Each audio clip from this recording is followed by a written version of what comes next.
Hello guys, gusto nyo bang malaman kung paano gawin yon? Tara, samahan nyo ako kung paano gawin yon.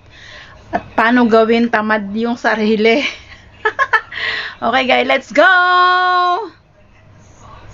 Ayan guys, tara, turuan ko kayo. Punta kayo sa Google, and then hamburger icon Google, and settings, Google Assistant. Now, hanapin mo yung Hey Google Voice. And then, lalabas yan. Yan, bibigyan ka ng trial. Kailangan mong i-blue yan.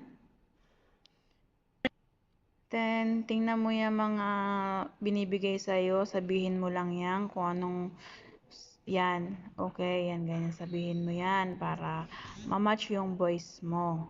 So, ayan. Hanggang sa ma-full yung blue, sabihin mo yan kung ano yung binibigay sa'yo.